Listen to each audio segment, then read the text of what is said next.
In step 5c, what we're going to do is state the entire set of Kirchhoff's current laws. To do so, we're going to focus on this form of Kirchhoff's current law, which states that for any node in our circuit, the currents entering and leaving that node must sum to 0. Let's go ahead and find KCL at each individual node. We'll start it in the blue node 1. Notice in blue node 1, we can actually simplify this diagram by just focusing on the currents running into and the currents running out of that node. In this case, we see that I2 runs into node 1 and I1 runs out of node 1. One of the reasons that I was really serious about, for myself, doing step 4D, where I labeled all the reference directions and variables on my circuit, is to make these steps a lot easier. In this case, remember we said that we assign a positive for directions coming out and a negative for directions coming in. We talked about that when we discussed the incidence matrix in step, I believe, 3. So in this case, what we're going to say is positive I1 minus I2, when I look at the sum of the currents coming out of and going into node 1, positive I1 minus I2, that should sum to 0. That is Kirchhoff's current law for node 1 in blue. Let's take a look at green node 2. In green node 2, I have I2 coming out. I have I3 coming out. I have I4 coming out. So 1, 2, 3. I9 also comes out of node 2, of the green node. And then I11 comes in.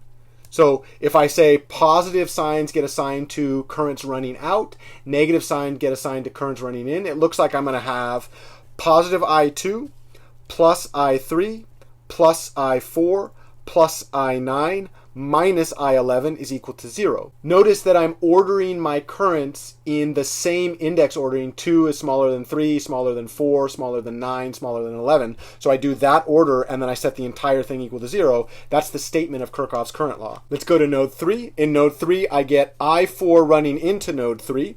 I have I7 running out and I5 running out. In this case, Kirchhoff's current law would be negative I4, it's running in, plus I5 plus I7 equals 0. Let's finish with node 4. Here we see I7 running into node 4, I11, the current running through current source 1 is I11 running out of node 4, and then I10 running out of node 4. So in this situation, when I want to state the scalar equation, I get negative I7 plus I10 plus I11 equals 0. We're almost done stating the individual scalar operations. Can you guess where we're going? Yeah, we're not going to use scalars. We're going to use matrices and vectors. That's the idea of encoding information in a very creative and kind of streamlined way. In this situation, let's look at node 5. I've got I10 coming into node 5, I8 going out, and then I12 going in, which is exactly what we see. When we write the scalar equation, we're going to see positive I8 minus I10 minus I12 is 0. 2 more nodes. Let's take a look at purple node 6. In this case, I've got I5 coming in, I've got I6 going out, and I've got I8 coming in. So that's going to be minus I5 plus I6 minus I7. All the currents coming into and exiting a node must sum to 0. And for our last but definitely not least node of the circuit, we've got node 7 in orange. Notice that we've got I1 coming in, I3 coming in, I6 coming in, I9, and also going out I12. So if we look at this, it's going to be minus I1, minus I3, minus I6, minus I9, and plus I12. When we sum all those, we get 0. But as we stated multiple times, the point of the linear algebraic nodal analysis is to use linear algebra as a creative way to store information. So if we think about each of those currents at each node, if we store the currents leaving and entering the node, so those 7 equations in scalar form, let's just stack them on top of each other into a vector claim, I can write that as a matrix times a vector. Let's go ahead and check that claim. Looking at the first entry, 1 times I1 minus 1 times I2, zeros with all of the rest of the currents. That is indeed I1 minus I2. Let's take a look at the second row of this vector. So 0 times I1, 1 times I2, 1 times I3, 1 times I4, bunch of zeros, until I get down to the 9th row where I have a 1, 11th row I have a negative 1. This right here is encoded by that row times that column. I'll let you confirm all the rest of those equations for yourself, but here's where I want you to just drop your jaw like that movie Coco. This matrix, do you recognize it?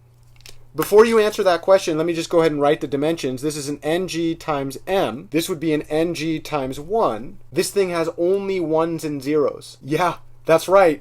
We just encoded all Kirchhoff's current laws for the entire circuit as the entire incidence matrix transpose times the current vector. And we know that's equal to 0 because that's the statement of Kirchhoff's current law. Now that 0 has the same number of entries as the number of nodes in the circuit, because that's the number of individual KCLs that I'm actually going to write as equations. Moreover, not only do we know that we can write every KCL systemically using a single equation, but this matrix is block partitioned. Specifically, because we've enumerated the rows of that matrix by element type, that transpose goes into the individual subblocks. We've done the same partitioning on the current vector, and this leads, when you do this set of equations out for yourself, to A sub RG transpose times IR plus A sub VG transpose times IV plus A sub IG transpose times II equals 0. This is a sum version where we've actually turned it into the sum block of the larger KCL equations. I'm not going to specifically identify dimensions here because I don't want to take all the fun away from you.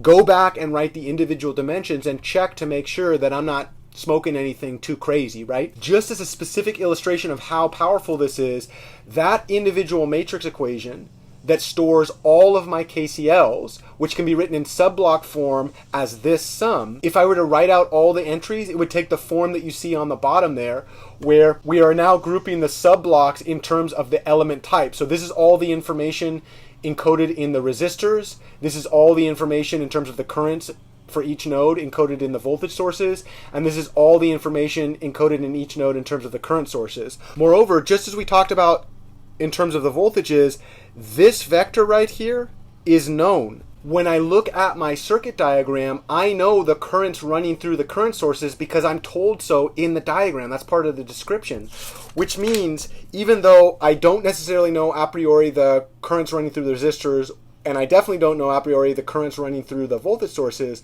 this is a known constant. This is a scalar valued submatrix. Out of all three of those summands, this one is known. Later we'll see we can bring that onto the right hand side. With this, we've now finished step 5 of the algorithm, which was to state the entire set of circuit equations.